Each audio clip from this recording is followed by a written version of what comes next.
பல்கலைக்கழக துணைவேந்தர்களை நியமிக்கும் அதிகாரத்தை அரசுக்கு வழங்கி நிறைவேற்றப்பட்ட சட்டங்களை எதிர்த்து தாக்கல் செய்யப்பட்ட மனு. மத்திய மாநில அரசுகள் பதிலளிக்க சென்னை உயர்நீதிமன்றம் உத்தரவிட்டிருக்கிறது. அண்மை செய்தியாக பார்க்கிறோம்.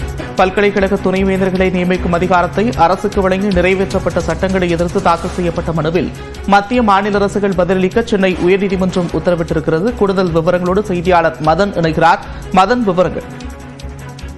பல்கலைக்கழகங்களுக்கு துணைவேந்தர்களை நியமிக்கும் அதிகாரத்தை மாநில அரசுக்கு வழங்குவது, பல்கலைக்கழகங்களில் வேந்தராக முதலமைச்சர் நியமிப்பது உள்ளிட்ட அம்சங்கள் அடங்கிய 10 மசோதாக்கள் சட்டசபையில் நிறைவேற்றப்பட்டது.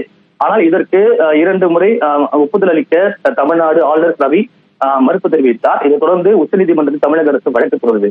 இந்த வழக்கில் பேரவையில் நிறைவேற்றப்பட்டு ஏற்கனவே ஆளுநருக்கு அனுப்பப்பட்டு நிலுவையில் உள்ள அந்த 10 மசோதாக்களுக்கு உச்சநீதிமன்றம் சிறப்பு அதிகாரம் மூலமாக ஒப்புதல் அளித்து உத்தரவு பிறப்பித்தது. இந்த உத்தரவை தொடர்ந்து அனைத்து திருத்த சட்ட மசோதாக்களும் 2 அரசிதழாக வெளியிடப்பட்டது.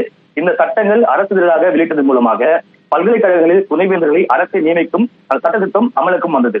இந்த சட்டங்களில் துணைவேந்தரை நியமிக்கும் அதிகாரத்தை அரசுக்கு வழங்கிய பிரிவில் எதிர்த்து திருநெல்வேலியைச் சேர்ந்த வெங்கடாதளபதி என்பவர் சென்னை உயர்நீதிமன்றத்தில் வழக்கு தொடர்ந்தார். அந்த மனுவை பார்க்கும்போது இந்த சட்ட பிரிவுகள் பல்கலைக்கழக மானியக் குழு விதிகளுக்கு முரணாக உள்ளது, இது சட்டவிரோதம் என்று அறிவிக்க வேண்டும் என்று தெரிவிக்கப்பட்டது. எதற்காக சட்ட திருத்தம் கொண்டு வரப்பட்டது எந்த ஒரு தீர்க்கமான காரணம் தெரிவிக்கப்படவில்லை. துணைவேந்தர்களை நியமிக்க அரசுக்கு அதிகாரம் என்றால் அந்த அதிகாரம் சட்டமன்றத்திற்கா, அமைச்சரவைக்கா அல்லது மாநில அரசு நிர்வாகத்தின் தலைவரான ஆளுநருக்கா என்பதில் குறித்து எந்த ஒரு தெளிவான விஷயம் தெரிவிக்க இல்லை என்று அது தெரிவிக்கப்பட்டது.